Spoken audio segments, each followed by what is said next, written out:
어깨 좀 쭉 펴봐. 근데 주한역에 저기 역에다 뭐 만드는 거야? 뭐 만드는 거야? 트리? 뭐 파는 것도 만드나?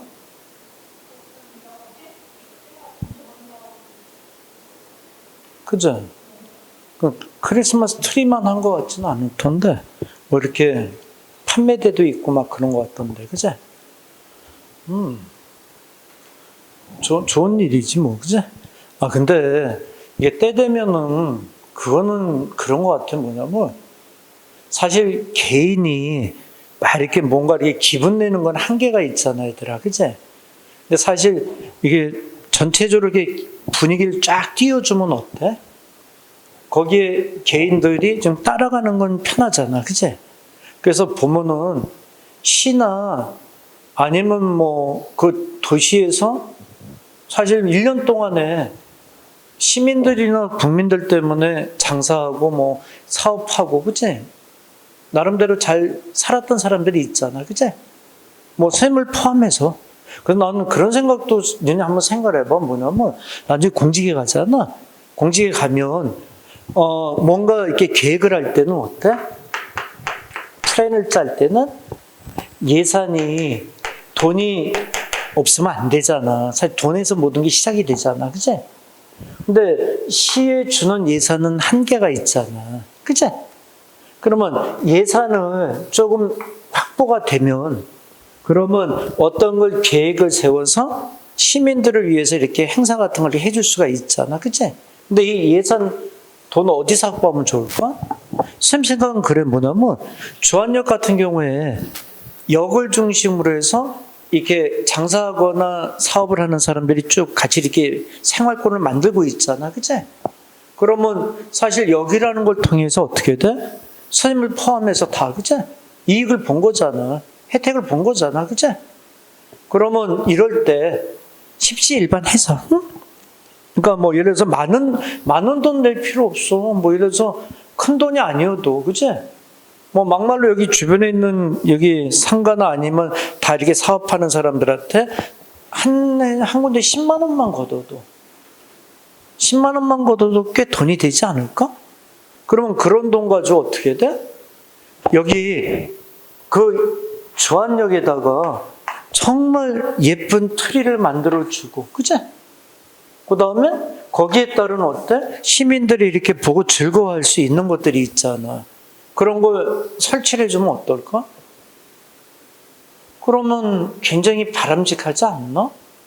그리고 여기 주안역에 와서 전철 타면서 순간이나마 몇 분이라도, 2, 3분이라도 예쁜 크리스마스 트리가 있고 좋은 노래가 이렇게 흘러나오고, 그치? 그러면 어때, 정신적으로? 많이 해피해지지. 순간 사람들이 이게 좀 긍정적으로 해피해지는 부분이 있잖아, 그치? 그러니까 이게 이제 그런 것 같아, 보면. 근데 이게 이제 그러면 한 집에서 10만 원씩 냈다 하자, 응? 근데 10만 원은 더 이상으로 돌려받지. 그러면 시민들이 자율이 모일 수밖에 없잖아, 그치? 그러면 막말로 음식점이든 뭐든 더 장사 잘 되는 거 아니겠어? 그런 게 이제 서로 선순환인 거야, 그치? 그래서 봤을 때 그런 거는 이제 공무원들이 계획을 해야 되잖아, 그치? 개인이 할 수는 없는 거니까 평소에 이렇게 자기 관할 지역에 잘 이제 공문 같은 거 보내서, 그치? 우리가 이런 계획이니까 좀 이렇게 같이 한번 협조해서 우리 행사를 좀 해보자, 응? 그래갖고 만약 10만 원씩만 걷으면 뭐 여기 되게 많이 걷으면 저기 지금 크리스마스 트리 아까 만들어 놓은 거 봤는데 그것도 그냥 나름대로 크지만 더 훌륭하게 만들 수 있잖아, 그치? 그러면 어땠을까? 여기 명소가 될 텐데, 그치? 그러면 사람들이 더 많이 이렇게 모이지 않을까? 그런 부분도 참 좋잖아, 그치? 그리고 이렇게 어때? 주안역에 있고 이렇게 도로가 있으면 이 도로에 나무들 많잖아, 그치? 주안역에 이렇게 나무들이 쭉 가로수가 있잖아, 그치? 거기다 어떻게 돼? 크리스마스 트리 해놨으면 어땠을까? 뭐 전구나 아니면 일반 이렇게 크리스마스 트리들이 있잖아, 그치? 그런 거 쫙 이렇게 다 예쁘게 갖고 놨으면 어땠을까? 여기 음식점 술집 잘 될 텐데, 그치? 젊은 사람들이 모이지 않겠니? 막말로 마땅한데 인천은 갈 데 없잖아, 그치? 송도 아니면은 인천은 갈 데 없지. 그것도 부평 지하상가 가는 것도 그렇지 않아? 거기도, 그치? 뭐, 기분 낼 때는 아니잖아. 거기 상가지, 그치? 그래서 보면은 그런 좀 이렇게 뭔가 혁신적이고 좀 이게 생각을 해서, 그치? 나중에 공직에 가면 그런 거 잘 한번 해봐. 그게 나중에 뭐로 보답이 오는 거지, 여러분한테는? 그 얘들아, 저거요. 쌤이 그 얘기 안 해줬나? 지금 여러분 버스 미리 오는 거 있잖아. 몇 분 뒤에 버스 도착합니다. 이렇게 GPS로 해서 도착 시간 이렇게 알려주는 거 있잖아. 그거 누가 했는 줄 아냐? 우리 학원의 학생의 아버지가 했어. 그러니까 우리 학원의 학생의 아버지가 부천에서 먼저 시작을 했거든. 근데 아버지가 부천시청에 근무를 했어. 근데 그 아버지가 그걸 기획을 한 거야. 그래서 외국에 나와서 보고 다 이제 공부해가지고 부천부터 시작을 한 거야. 시민들 반응이 엄청 좋잖아. 그치? 지금 이런 버스 도착 시간 알려주는 거 어때? 정말 편하지? 내가 시간 맞춰 갈 수도 있고 그렇잖아. 그치? 그래서 그 아버지는 어떤 줄 아냐? 2계급 승진한 거야. 대단히 참신하고 혁신적이었잖아. 그래가지고, 그 아버지가 지금은 부천시청 내에서 가장 중추적인 역할을 하는 그런 공무원으로 발전된 모습을 갖고 있는 거야. 그러니까 보면 공무원도 막 이렇게 너무 그지? 하는 일만 하자 이런 식의 사고는 안 되는 것 같아. 그지? 그래서 보면 잘 만들어 놓은 건데 좀 아쉬움이 약간 좀 있더라고. 밤에 불 켜 있을래나 오늘? 오늘부터는 안 켤래나? 아까 다 설치하고 막 그러던데, 그지? 좀 이렇게 연말 같은데 크리스마스 때 좀 기분을 좀 내는 것도 좋아. 반짝반짝거리고 어떠니, 그지? 그 노래도 좀 캐롤송도 들리고, 그지? 그게 사람 사는 거지, 그지? 그냥 죽은 도시처럼 어떠니, 그지? 그냥 뭐 크리스마스건 연말이건 뭐 설날이건, 그지? 그냥 다 이렇게 가라앉아 있잖아, 그지? 그건 너무 안 좋아, 얘들아. 사람이 좀 이렇게, 이게 흥이 있어, 이렇게 흥이. 응? 그래야 사람이 사는데도 더 유익하고 재밌는 거야. 그냥 그런 거 없이 사는 사람들은 진짜 그래. 응? 자, 여기 보자. 그 다음 얘기하자. 로저스의 인간 중심 상담 이론. 자, 머리 들어봐. 근데 이 타이틀에서도 벌써 반은 먹고 간다. 인간 중심. 이게 무슨 얘기냐면, 자, 머리 들어봐.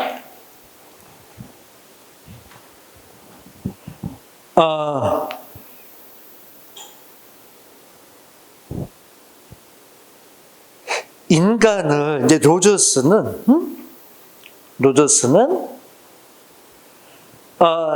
아까 얘기했던 대로, 그치?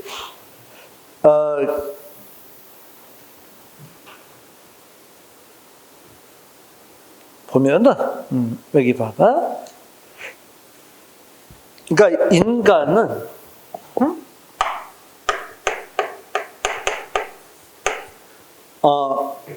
스스로,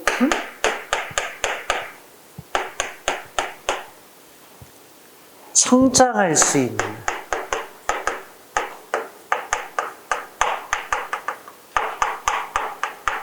잠재 능력이 있다는 거예요.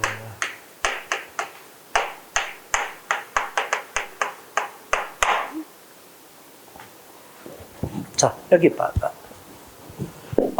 로저스라는 학자는 인간을 딱 봤을 때, 인간은 스스로 뭔가를 해낼 수 있는 잠재 능력이 있다는 거야. 맞지? 그러면 문제가 발생이 됐어. 응? 그러면 인간 어때? 스스로 해결할 수 있다라는 거야. 문제를 스스로.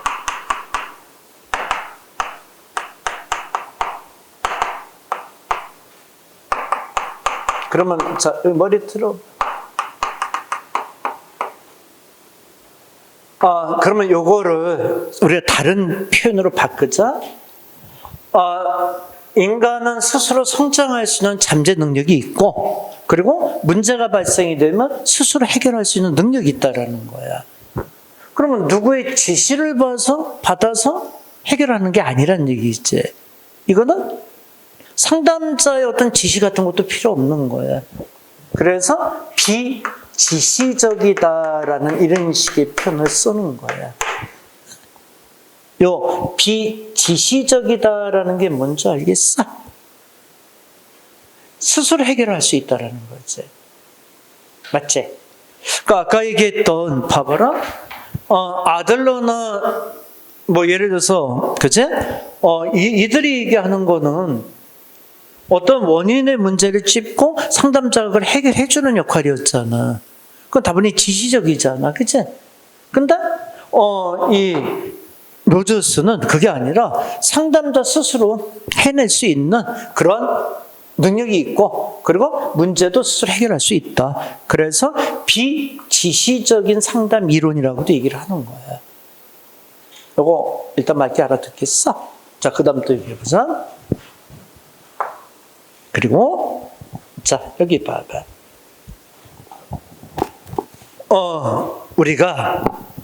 그러면, 우리가 이제 갖는 개념 중에, 자아라는 개념이 있고, 그 다음에 실현 가능성이 있고,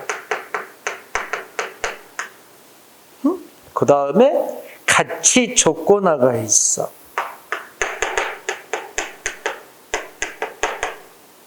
우선 이 세 가지 의미를 좀 보고 그 다음 또 얘기하자. 봐봐. 이제 스스로 문제를 해결하는데 자아의 개념은 뭐냐면 나는 어떤 사람인가 이런 거.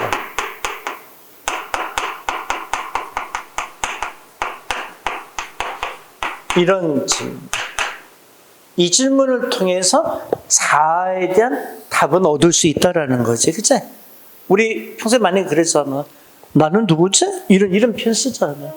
그런 자신에 대한 개념을 정리하는 거 아니겠어? 근데 이런 문제는 이제 자아의 개념을 통해서 정리해 나갈 수, 해결해 나갈 수 있고, 실현 가능성은 또 뭐냐면 이런 거야. 자신의 잠재력을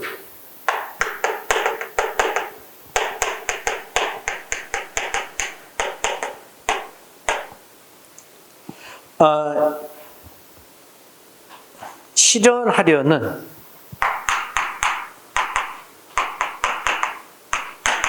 경향성. 이게 실현 가능성이라고 얘기를 해. 그러니까 어떤 사람이 봐라. 어떤 사람이 그 문제 자기 잠재력을 이용해서 실현하려는 경향성 이게 없는 사람도 있을 수 있잖아. 이게 없다면 이거를 함양시키도록 해줘야 되겠지, 그치? 이쪽으로 초점을 맞춰줘야지, 그치? 그 다음에 가치 조건화라는 게 뭐냐면 가치가 있고 없음을, 그치?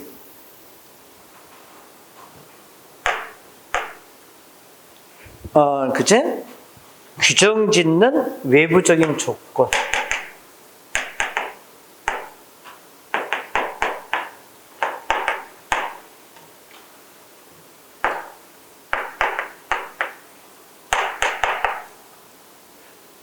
요 세 가지 의미를 얘기해인가? 우선 요건 필기하고 얘기하자. 그래야 되겠다. 자, 좀 필기해봐봐. 그리고, 무조건적인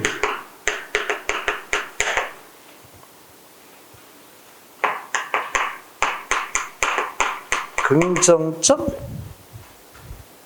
존중 그리고 진실성 일치성이라고도 얘기해. 공감적 이해.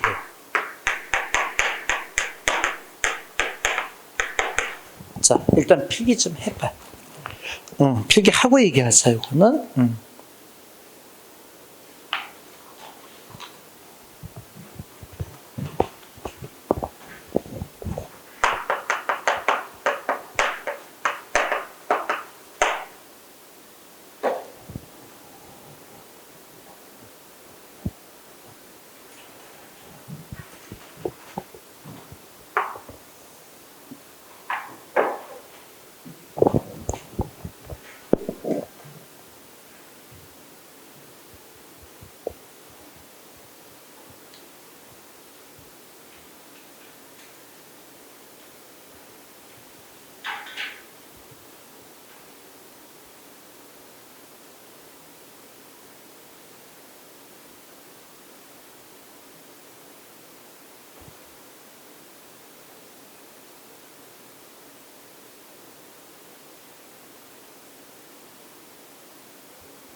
그렇게 됐어. 자, 그럼 여기 좀 봐봐. 이제 선생님이 이거 다시 한번 이해시켜주고, 자, 그 이제 자료에서 체크하고 문제 좀 풀어보자. 응? 자, 여기 머리 들어봐봐. 뭐냐면, 로저스는 인간이라는 그 존재를 스스로 성장할 수 있는 잠재 능력이 있는 존재로 본 거야. 그러면 문제가 발생이 되면 어때, 역시? 스스로 해결할 수 있는 능력이 있다고 얘기를 하는 거야. 응? 누구의 지시를 받지 않고 할 수 있다라는 거야. 그러면 여기 잠깐 들어. 그러면 스스로 문제를 해결하는 데 있어서는 이 세 가지의 어떤 면을 충족이 된 상태에 얘기하는 거야. 자, 내가 누구냐? 이게 정립이 돼 있어야 문제를 스스로 해결할 수 있을 거 아니야. 또 실현 가능성, 뭔가 하려는 경향성이 있어야 될 거 아니야. 또 가치 조건, 그러니까 가치가 있고 없고는 내가 어떤 걸 했어. 근데 내 스스로의 어떤 만족이 아니라 뭐니? 외부적인 조건에 맞냐는 거지, 그치? 잠깐 머리 틀어봐봐. 뭐냐면 어떤 스스로 문제를 해결하는 그런 이제 상황을 로저스는 얘기를 하잖아. 근데 스스로 문제를 해결하는 데 있어서는 이 세 가지 어떤 정립이 딱 돼 있어야 된다는 얘기지. 자아에 대한 정립이 돼 있어야 돼. 그 다음에 실현 가능성, 경향성이 있어야 돼. 하려는, 그치? 그 다음에 한 거에 대한 외부적인 조건, 가치에 대한. 그러니까 내 스스로의 만족이 아니라 외부의 어떤 관계를 따지는, 그치? 세 가지를 얘기해. 그리고 이제 여기 봐. 그리고 이런 것들을 이제 하는 노조스는 상담 기법을 얘기하기를, 그러면 내담자의 이야기를 무조건적인 것으로 긍정적으로 존중해야 돼. 이게 왜지? 여기는 내담자의 어떤 스스로의 능력이 중요한 거잖아. 그러니까 무조건적인 긍정적인 존중, 그치? 맞아요. 그렇게 하면 될 겁니다. 이런 이야기, 그치? 스스로 뭔가 해내야 되니까, 그치? 또 진실성, 일치성. 그러니까 어떤 이야기를 듣는 데 있어서 그냥 형식적인 그런 건 안 되겠지, 그치? 그러니까 무조건적인 존중을 하더라도 진실성이 있게 대해줘야 되겠지. 그리고 또 공감적인 이해를 가져가야지, 그치? 그건 저도 그렇게 느끼고 있습니다. 그죠? 그런 식으로 하게 되면은 좋은 결과가, 그죠? 제 생각으로도 진짜 그런 것 같습니다. 그죠? 이런 식의 상담 기법을 통해서 상담이 돼야 된다고 얘기를 하는 거야. 이제 한번 이 내용을 좀 살펴볼까? 자, 차려보자. 보면, 개념. 인간은 스스로 성장할 수 있는 잠재 능력이 있다는 가정에 기초하여 내담자가 스스로 자신의 문제를 직접 해결하도록 하는 상담 이론이다. 알아들었지? 그죠? 자, 뒷장 넘겨봐. 넘기면, 인간과는 유기체로서 자아실현 경향성을 지닌 존재다. 자아실현의 경향성을 가진 존재라는 게 뭐야? 스스로 문제를 해결할 수 있는 능력이란 얘기지, 뭐, 그치? 그 얘기를 그렇게 하는 거야. 또, 개념으로는 자아, 실현 가능 경향성 또는 가치 조건화, 요 세 가지를 이렇게 거기서 설명하고 있지, 개념으로. 그치? 요 세 가지 개념이 딱 정립이 돼서 자기 스스로 이제 해결하는 능력을 키우는 거야. 응? 됐나? 자아는 뭐였어? 나는 어떤 사람인가에 대한 이런 식의 질문에 대한 답, 그치? 실현 가능성은 뭐야? 실현하려는 경향성, 그치? 또 가치 조건화는 외부 조건은 가치 있음에 없음에 상담 목표를 봐봐. 내담자가 자신의 문제를 스스로 해결하고 자기를 실현하도록 돕는 데 있습니다. 그치? 자실현이 만발 기능인 뭐 충분히 기능하는 인간 뭐 이런 식으로 그치? 해석을 할 수도 있고 상담 기법에는 무조건적인 긍정적인 존중, 진실성, 공감적 이해 이런 걸 얘기를 하는 거야. 응? 얘기됐어? 자, 로저스 문제 한번 풀어볼까? 자, 뒤에 기출문제 봐봐. 1번 문제 답 찾아봐. 1번 문제를 잘 읽고 한번 찾아봐봐.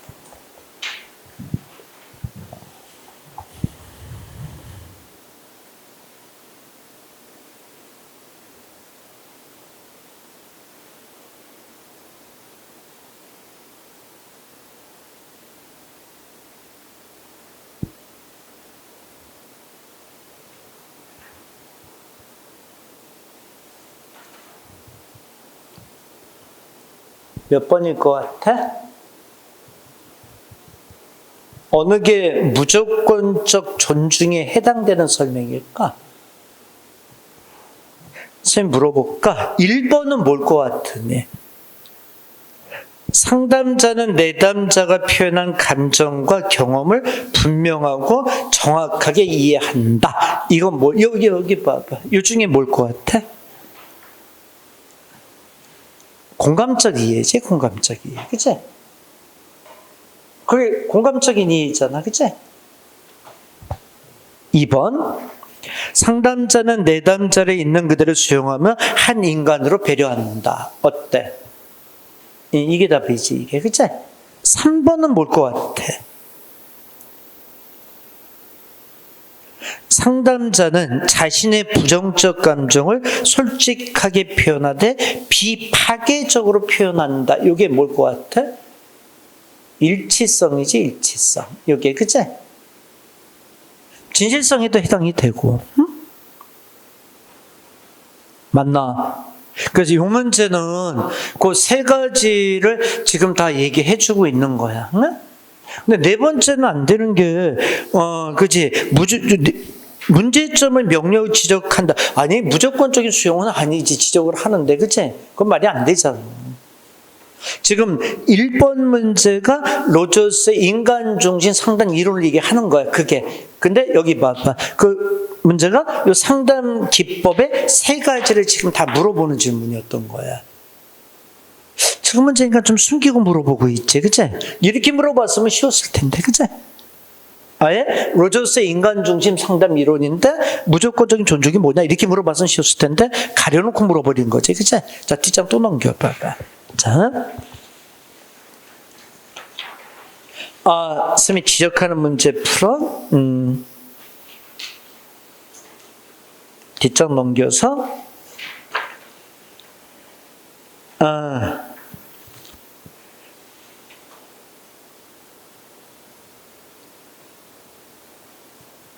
9번 문제 풀어봐.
찾았어? 그래서 먼저 물어볼게. 자, 내담자 중심 상담 이론이라는 거 줄 쳐봐. 이게 뭐야? 인간 중심 상담 이론을 얘기하는 거야. 그 내담자가 인간이잖아. 얘기됐어? 그럼 1번 답 어때? 맞지? 자유, 의지, 스스로, 그치? 2번 어때? 인간주의 심리학을 기반으로 해서 대표적 학자로는 매슬로, 로저스 등이 있다. 3번 자아실현을 강조하고 인간 행동을 설명할 때 원인보다는 목적, 과거보다는 미래의 관점을 갖는다.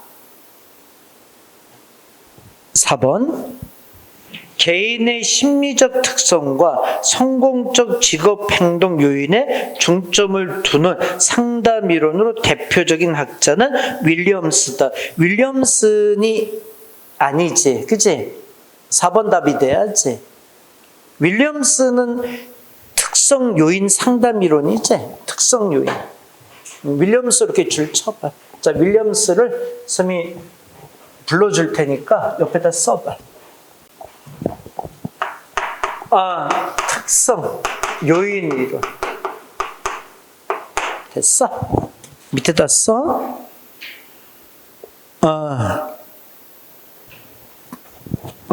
이거 쓸 게 아니라, 해줘야겠구나. 부적응의 원인을, 그치? 윌리엄스는, 자신의 특성과 환경과의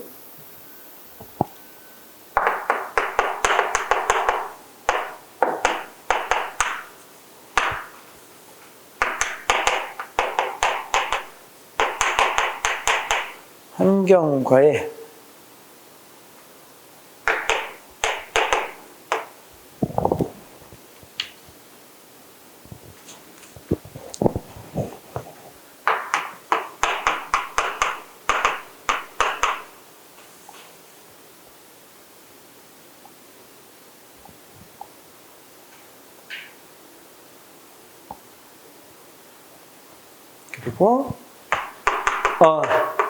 상담자가 내담자에게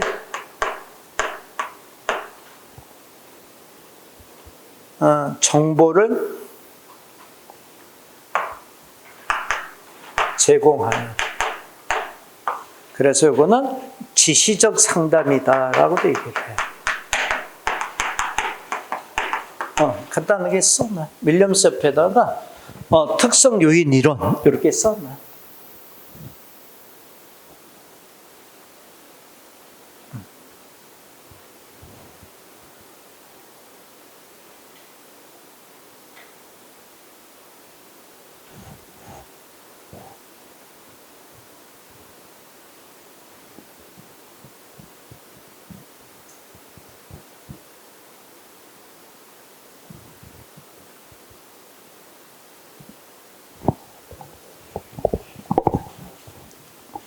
썼으면 그 밑에 10번 문제 답 찾아봐봐. 어느 게 답일까?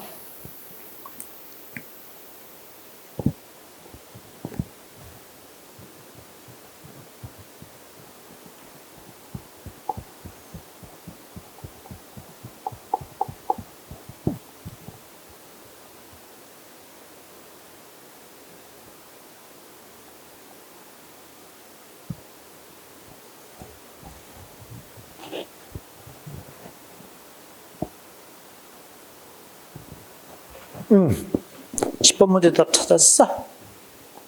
몇 번? 1번은 아니지. 상담자가 아니라 내담자가 있는 거 아니야? 2번 어때? 상담에서 공감, 무조건적인 긍정적 관심, 진실성 등을 중요시 여긴다. 어때? 이게 맞잖아. 여기 봐. 상담기법에 아까 얘기했던 세 가지 있었잖아. 3번은 왜 안 된 거지? 상담자가 내담자에 대해서 가지는 태도나 관계보다 합리적 기법을 중요시하는 지시적 상담이 아니라 그랬잖아. 비지시적 상담이라 그랬잖아. 내담자 스스로 해결을 해야 되는 문제잖아. 4는 비합리적 사고에서 문제가 발생하므로 상유 교류 문서 재교육을 통해서 합리적인 인생관을 갖게 한다. 맞나? 이거 비합리적인 사고 누구야?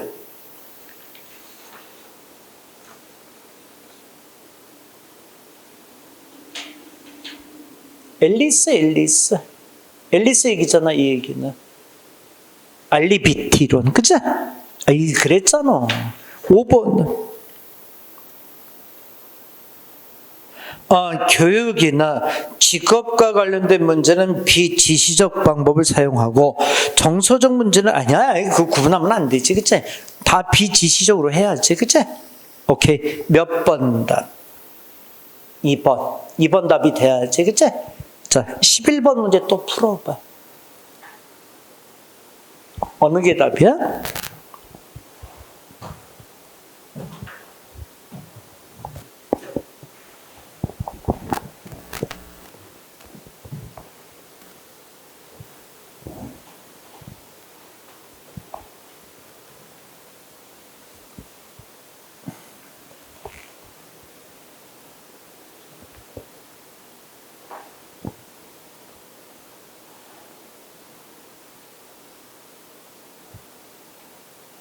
이것도 답 바로 나왔지?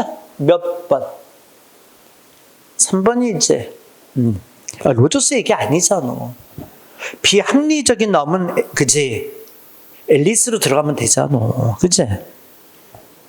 12번 문제 또 풀어봐.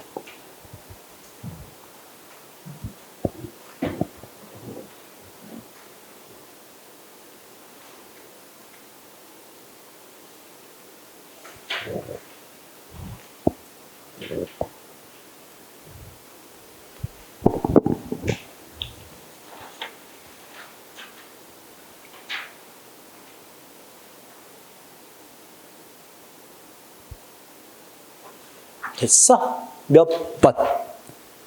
2번이지?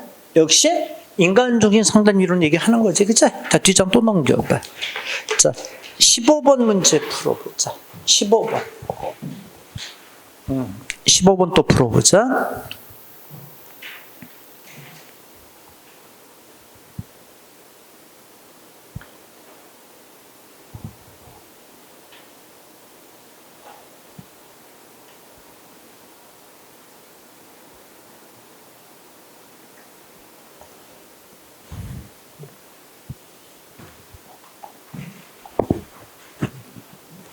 오케이. 몇 번다? 3번이죠? 앞에 내담자 중심 상담 이론은 인간중심 상담 이론을 얘기하는 건데, 뒤에는 비합리적 신념이니까 앨리스의 이야기를 또 한 거지, 그치? 그러니까 거기에 또 안 맞은 거지, 그치? 얘기 됐어? 자, 그럼 앞으로 또 와봐. 자, 문제 안 푼 거 맞아? 풀자. 2번 문제 안 풀지 않았니? 2번 문제 답 찾아봐.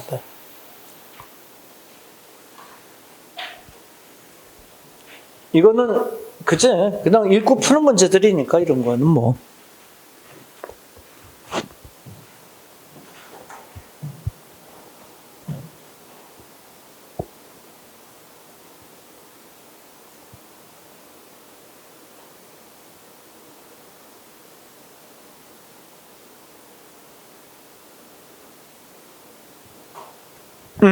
몇 번일 것 같아?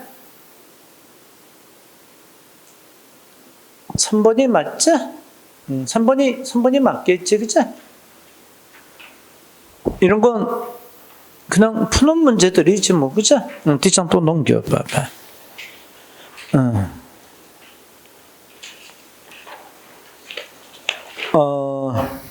7번 문제 답 찾아봐. 이거 번호가 6번이 없어졌네?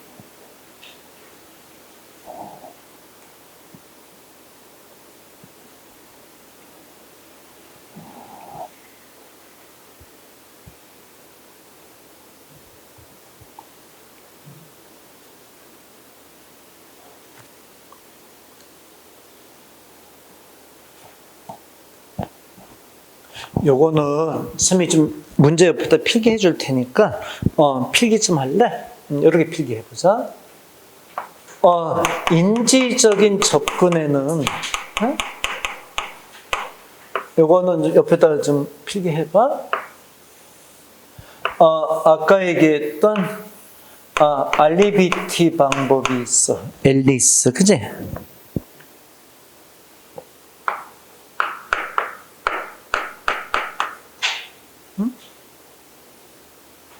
그리고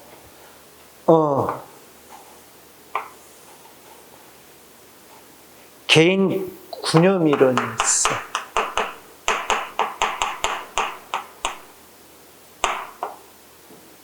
켈리의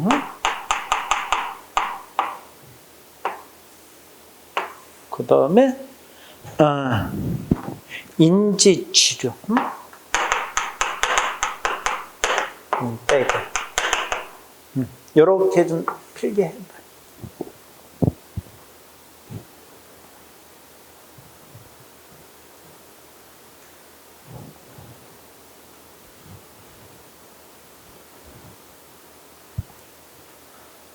여기 이제 구념이라는 게 뭐냐면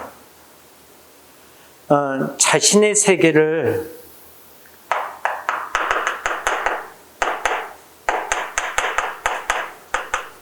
보는 유형이나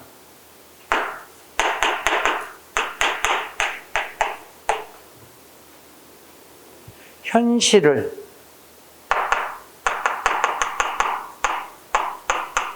지각하고 이해하는 양식, 그치?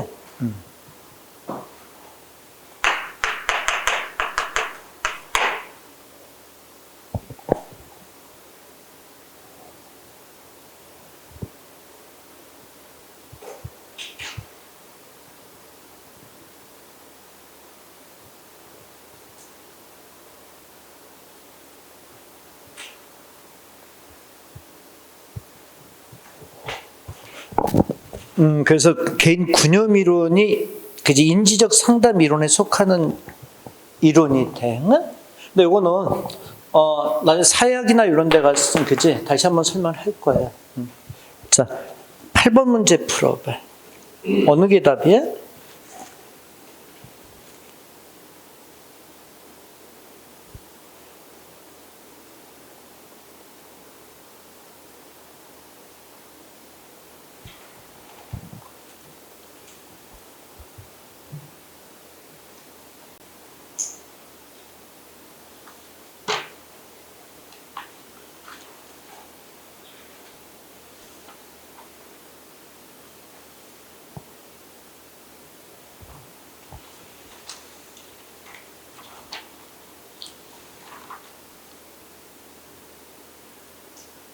찾았어?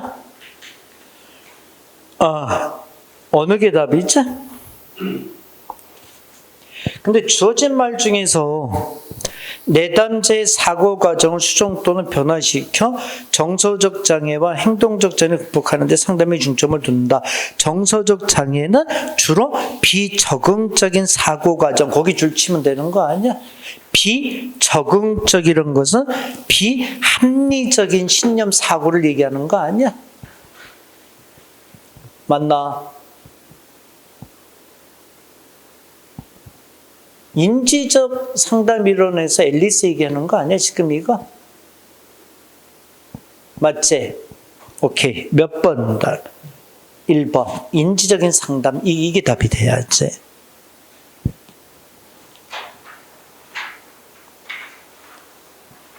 그러니까 예를 들어서 비적응적인 사고, 비합리적인 사고, 비합리적인 신념, 그치? 이런 거 나오면 앨리스의 알리비티 이론이 나오면 되는 거지, 그치? 맞나? 근데 나 여기 봐봐. 근데 이거는 이제 아까 스미가 했던 대로 이렇게 이론의 상담 이론에 키워드적인 게 다 있잖아, 그치? 그걸 임팩트 있게 받아들이면 되잖아, 그치? 맞나? 그래서 그거를 가지고 문제를 잠깐 풀어나가면 돼. 근데 어떤 문제를 설명할 때 다 이거를 어떤 글씨를 암기하고 이렇게 푸는 건 아니잖아. 그 표현 중에 핵심적인 부분을 보는 거지, 여러분들. 그치? 요걸 보고 이제 풀로 들어가서 해결을 하는 거겠지. 그치? 얘기 됐어? 오케이. 근데 여기서 말하는 인지적인 상담은 앨리스의 합리적, 정서적 행동 치료 이론을 얘기하는 거야.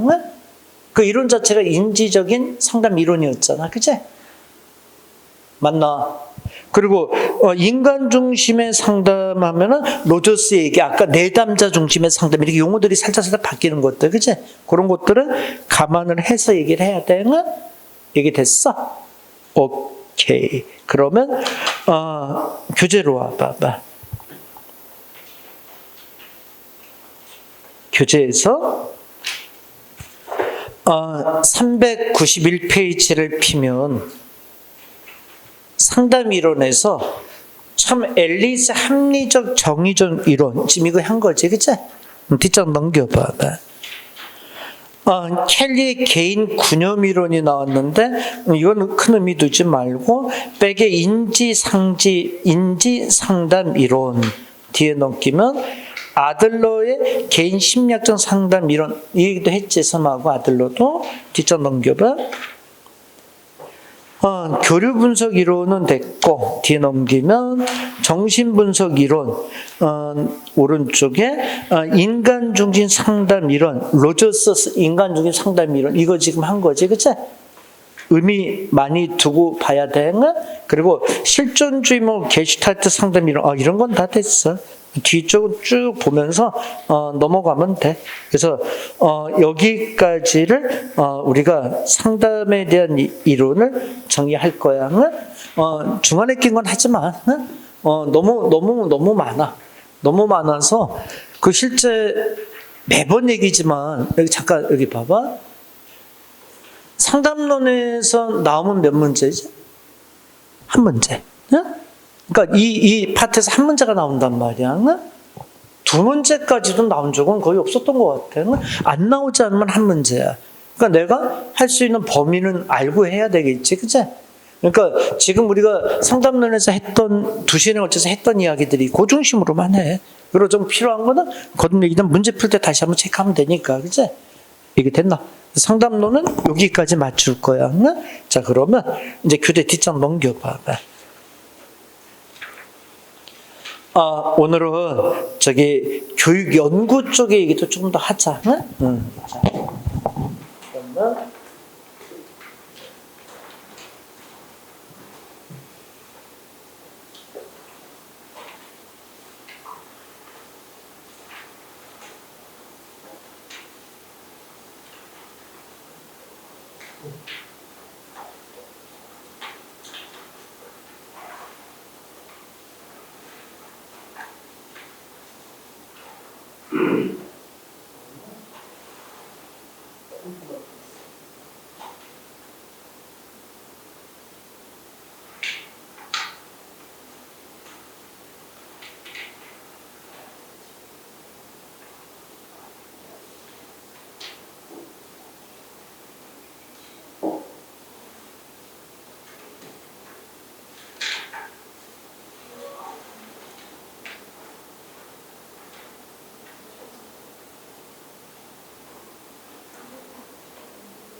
자, 여기 보자.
자,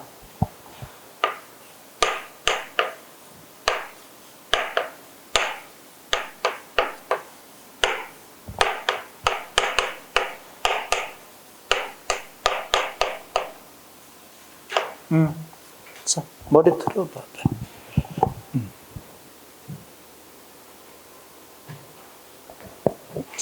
자, 이제 교재 마지막 이제 챕터에 있는 교육 연구 및 통계 여기 들어와서 얘기하자. 근데 여기도 그렇게 막 비중 있는 챕터는 아니야.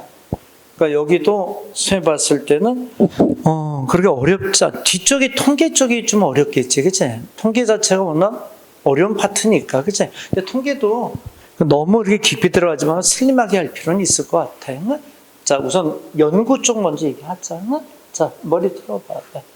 교육 연구라는 게 뭐야? 간단해. 교육을 하면서 나타나는 현상들이 있잖아. 그거에 대한 연구를 하는 거 아니겠어? 좀 더 잘 하려고, 그치? 교재 봐. 보충 자료 봐. 개념에 뭐라고 돼 있어? 교육 연구란 과학적 연구 방법을 통해서 교육 현상에 대해 최대한 정확하고 신뢰할 만한 정보를 획득하려는 방법이다.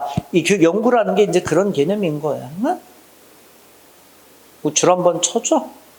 줄 한 번만 쳐, 그냥. 그리고, 내려가 봐. 2번은 뭐라고 돼 있어? 그럼 이런 교육 연구의 목적이 있지 않냐? 처음에 기술, 2번 설명, 3번 예측, 4번 통제, 4가지를 교육 이런 연구의 목적입니다라고 얘기를 해. 기술은 뭐야? 읽어봐. 기술이란 어떤 사건이나 현상에 대해서 관찰한 사실들을 그대로 기록하는 것이다. 설명으로 가봐. 설명이란 왜라는 의문에 대답하는 것으로 어떤 특정 사건이 왜 발생하였으며 그 근거가 무엇인지를 밝히려는 것이다. 예측은 현실에 대한 기술과 설명을 통해 그러한 현상을 일으키는 요인들이 밝혀지면 다른 현상을 예측할 수 있게 된다. 통제로 가봐. 어떤 현상을 일으키는 원인에 대한 정확히 파악이 되면 그러한 요인의 발생을 억제할 수 있게 된다. 연구의 목적은 이렇게 얘기해.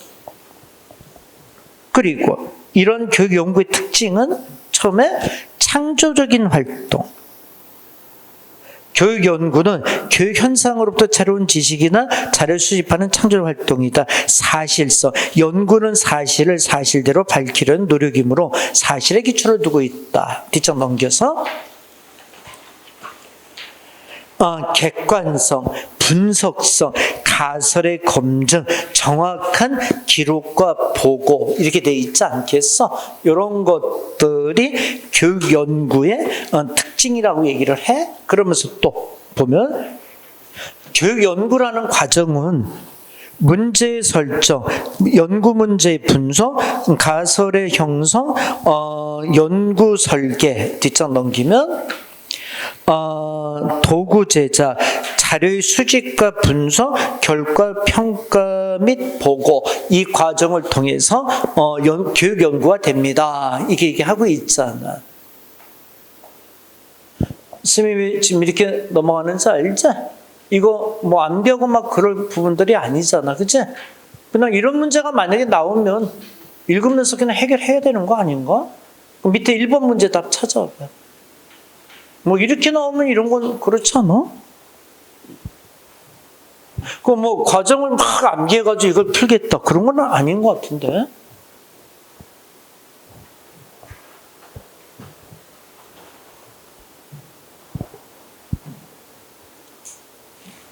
찾았어?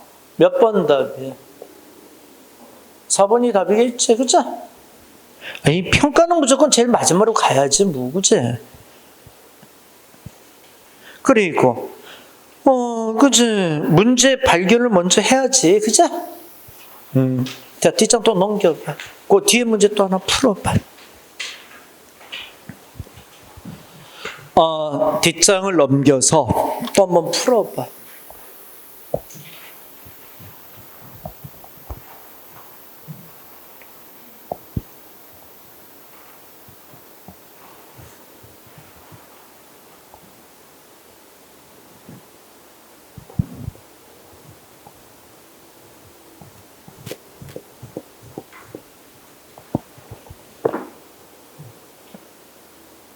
이런 문제 풀 때는 해당되는 거 가지고 탁탁히 제끼면서 풀면 쉽지, 그치?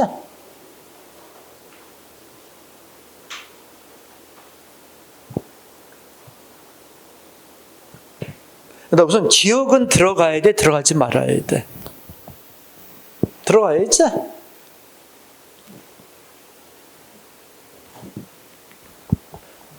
가설은 검증을 할 수 있어야지. 응? 가설이 검증이 안 되면 안 되지, 그치? 그러면 뭐만 남았어? 니은은 다 들어가는 거잖아. 그러면 이제 디귿만 판단하면 되는 거 아니야? 디귿은 뭐야? 하나의 연구 문제는 하나의 가설만을 설정해야 된다. 어때? 아니지, 그건 가설이 아니지, 그치?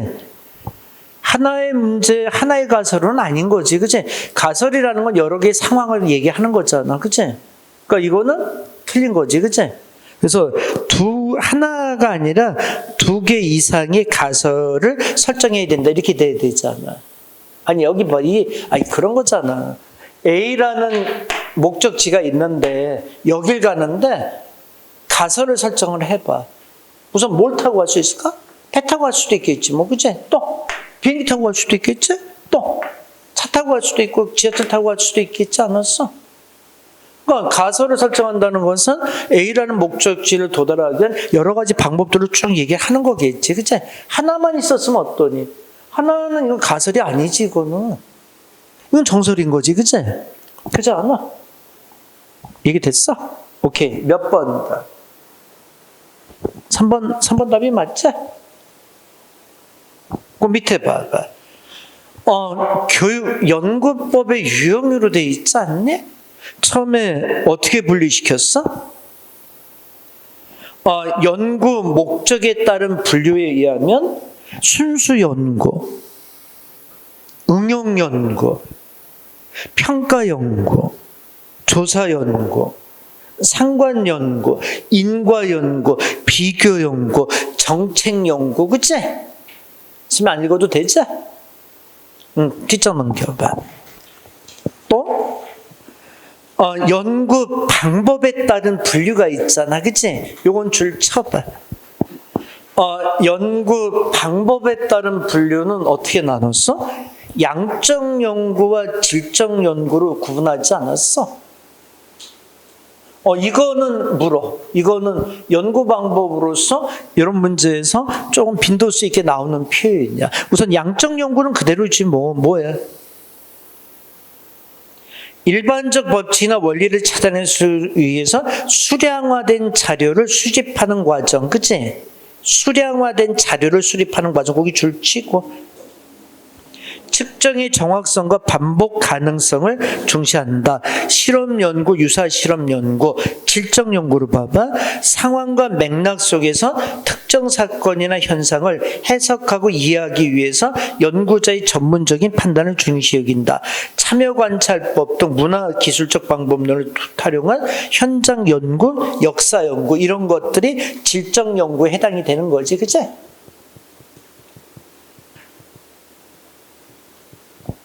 양적 연구, 직접 연구는 양적으로 하는 것들이 있잖아. 여기 봐봐. 여기 잠깐 여기 좀 봐봐. 양적 연구의 대표적인 게 뭐 있을까? 여기 보자. 양적 연구는 저런 거 아니야? 예를 들어가지고, 예를 들어서, A에서 B까지를 가는데 가장 효과적인 게 뭘까 하고 연구를 해보잖아. 그치?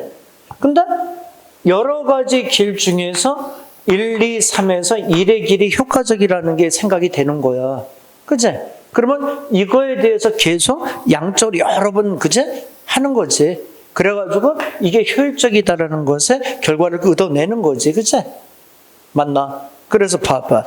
양적 연구가 보면 일반적 법칙이나 원리를 찾아내기 위해서 수량에 대한 자료를 수집하는 과정에서 특정의 정확성과 반복 가능성을 중요시 여기는 거, 그치?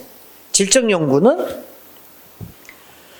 상황과 맥락 속에서 특정 사건의 현상을 해석하고 이해하기 위해서 연구자의 전문적인 판단을 중요시 여긴다. 참여 관찰법 등 문화 기술적 방법론을 활용한 현장 연구, 역사 연구를 얘기한다. 그치? 요 두 개의 개념을 좀 알고 있어야 되는. 그 다음 밑에 연구 시험에 따른 시점에 따른 유형 분류는 횡단적이 뭐지? 이거죠, 여러분들. 횡단적인 건 이렇게 되는 거, 종단적인 건 이거 아니야? 그럼 여기 봐봐. 횡단적이면 같은 또래 집단을 조사하는 건 횡단적인 연구잖아. 그렇지? 이런 것들 어때? 청소년들의 어떤 최근에 성향, 이걸 분석을 하는 연구야. 이건 청소년들 쭉 횡단적으로 해줘야 되잖아. 그치? 근데 이런 건 어때? 세대별 어떤 성향을 얘기해. 이건 정단적으로 해줘야 되겠지, 그치? 횡단, 정단, 이 개념만 받아들이면 되지 뭐. 횡단적인 거 읽어봐. 뭐라고 돼 있어? 특정 시점에서 집단 간의 차이를 연구하는 방법, 특정 시점에서 다른 특성을 가지고 있는 집단별 사이의 차이를 측정, 수점자의 일정 시점에서 한 집단 사례의 특정을 나타내는 종단적 연구는 하나의 연구 대상을 일정 기간 동안 관찰하여 그 대상의 변화를 파악하는 데 초점을 둔 기술적 조사 방법이다. 둘 이상의 시점에서 동일한 분석 단위 연구 대상의 동태적 변화 발전에 계속적 연구에 적합하다. 추세 조사, 그 다음에 코르트 조사, 패널 조사 이런 것들이 이제 종단적인 조사 방법이다 이렇게 돼 있는 거야. 얘기 됐나? 오케이. 자, 1번 문제 풀어봐.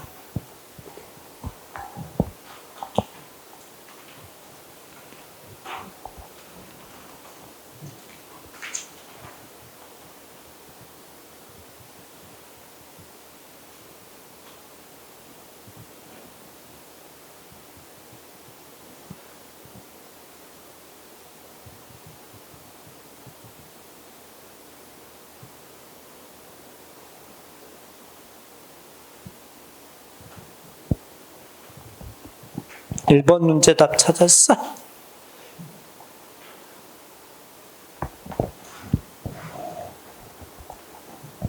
양적 연구가 이론 개발이다. 질적 연구가 이론 검증. 이게 뒤집어진 거 아니냐? 아까 검증은 양적 연구라 그랬잖아. 똑같은 걸 놓고 계속 반복적으로 지속적으로 해주는 거잖아. 그치? 개발은 전문가적인 식견이 들어가서 그들의 관점이 들어가는 게 질적 연구 아니야? 이게 뒤집어진 거지, 그치? 2번 문제 답 찾는데 3번이 오태야? 사례 연구라고 해봐. 사례 연구. 오타야. 그 3번을 사례 연구라고 고쳐봐. 살캐가 아니라 사례 연구.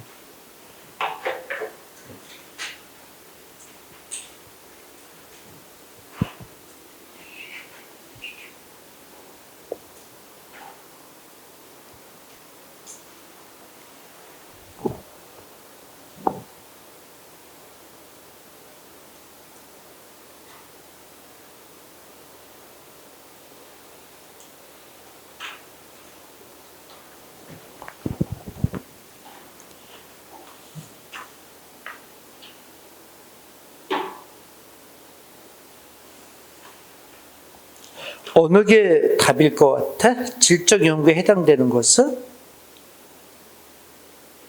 기술 연구일까, 실험 연구일까, 아니면 사례 연구일까, 상관 연구일까?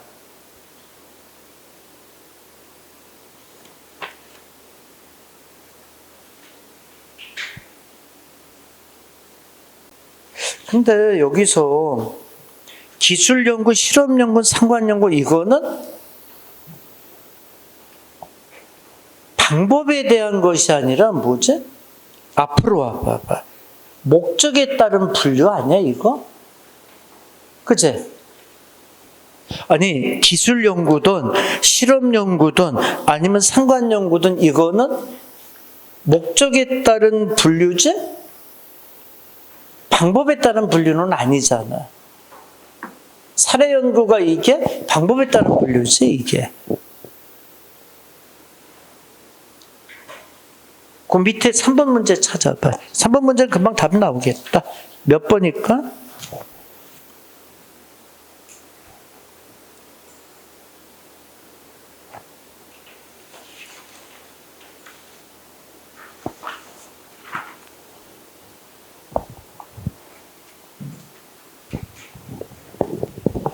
(1번이죠) 1번 종단 연구가 돼야 되겠지, 그치?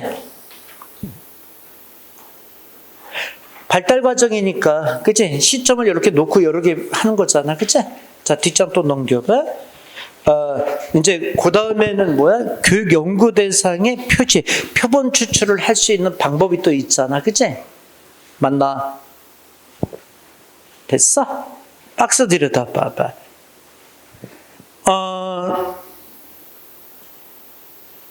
연구 대상을 표본 추출하는데 처음에 확률적인 표집 방법이 있고 비확률적 표집 방법이 있어. 우선 확률적 표집 방법을 보면 단순 무선 표집은 뭐라고 돼 있어? 아무런 의식적 조작 없이 표본을 추출하는 방법. 그냥 랜덤 샘플링 하는 거야. 그래서 단순 무선 표집이라고 그래. 이번에 유층 표집줄 쳐봐. 유층 표집이 뭐죠? 유층 표집은 잠깐 이거 선생님 좀 이해시켜 줄게. 여기 봐봐. 이건 좀 이해를 해야 될 것 같아. 자, 보자. 일단 표집에서 유층 표집은 뭐냐면 이런 거야. 선생님이 예를 들어서 얘기해 줄게. 남녀 공학인 그런 학교가 있어. 됐지? 근데 남녀 공학에서 남녀 간의 성적에 대한 분포를 알고 싶은 거야. 됐지? 그럼 이걸 단순 무선 표집을 하면 어떤 문제가 생길 수 있을까? 어떤 문제가 생기지? 그냥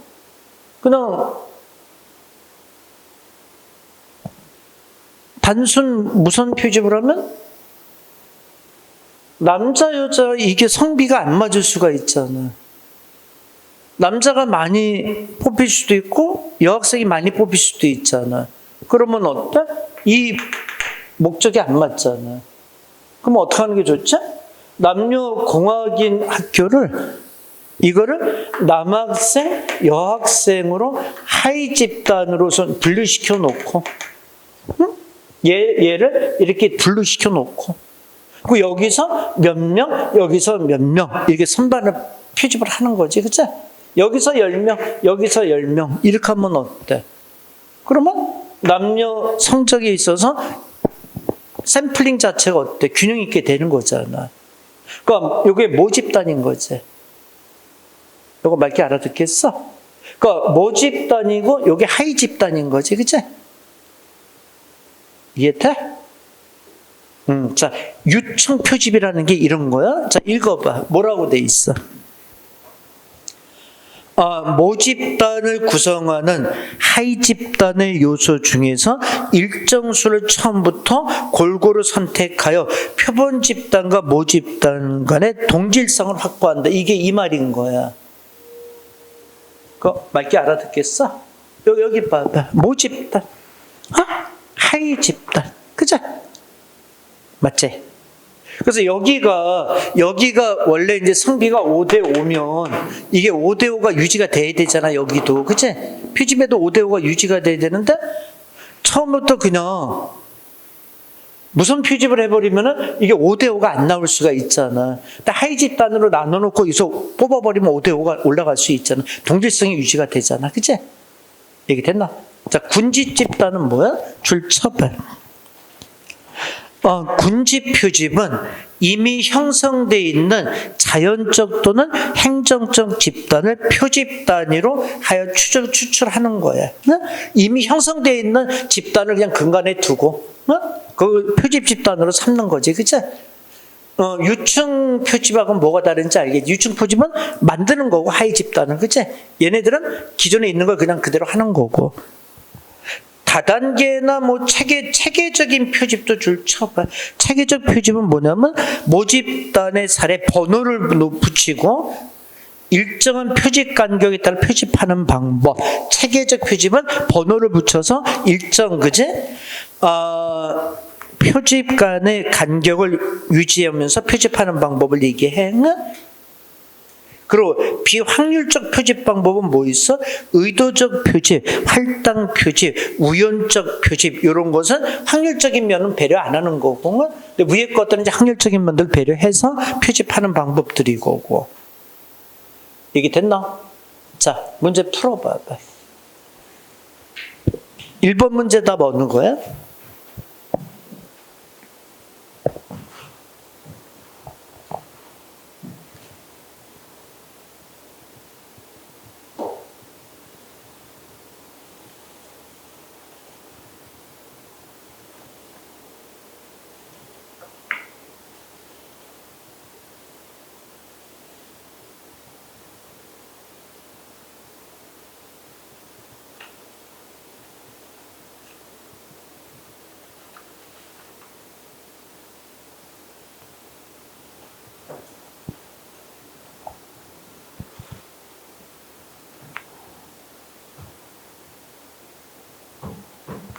3번이 틀린 거지? 3번은 이거 무슨 표집이야? 군집 표집이지, 군집 표집. 그치? 개인이 아니라 집단으로 표집하는 방법이라 그랬잖아. 맞나? 나머지 뭐 단순 무선 표집, 유층 표집 방법, 체계적 표집 방법, 그건 나름대로 특징이 다 있잖아. 그치? 자, 뒷장 넘겨봐. 2번은 어느 게 답이야? 2번 문제는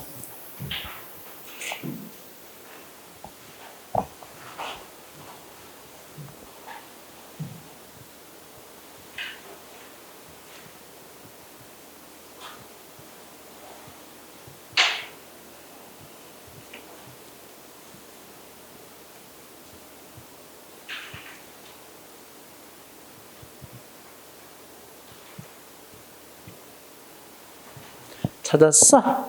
몇 번?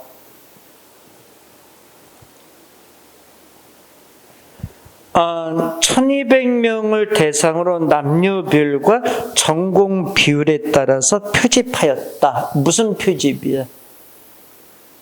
유층 표집이지? 그잖아. 아까 선생님 얘기해줬잖아. 그냥 1200명을 대상으로 단순 무선 표집하면은 남녀 비율, 전공 비율 안 나오지. 그렇지 않냐? 그러니까 1200명을 놓고 남자, 여자, 전공 비율 하이 집단을 만들어 놓고, 그치? 거기서부터 쫙 균형 있게 표집을 하는 거지, 그치? 그러면은 딱 일정 동질성이 나오잖아. 맞나? 3번 문제는 몇 번 답이야?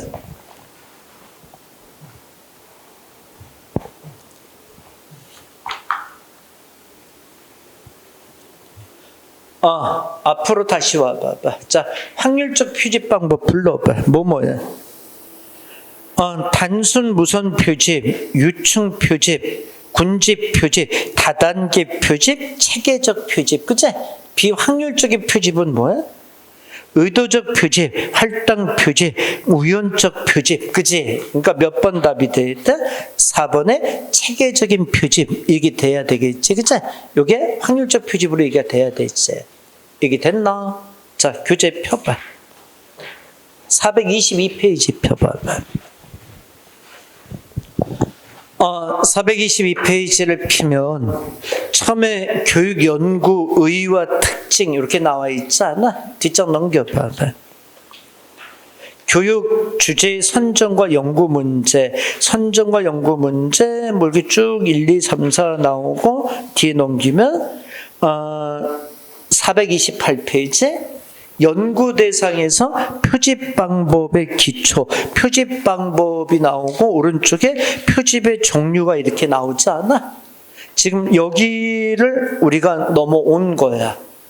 얘기됐어? 오늘은 여기까지는 다음 시간에 그 뒤에 이어서 다음 시간에는 다 끝낼 거야 이거. 통계까지 다 끝냈잖아. 그래서 마무리를 시키는 걸로 하자. 그래서 다음 시간에 요거 뒤에 통계까지 싹 정리해 줄게. 근데 오늘 나간 프린트에서 보충 자료에서 교육 연구 자료 수집 방법은 또 금방금방 끝날 수 있어 이것도. 그것도 이제 여러분 읽어보면은 금방 끝날 수 있는 걸 거야. 자, 오늘까지 하자. 자, 수고들 하셨습니다.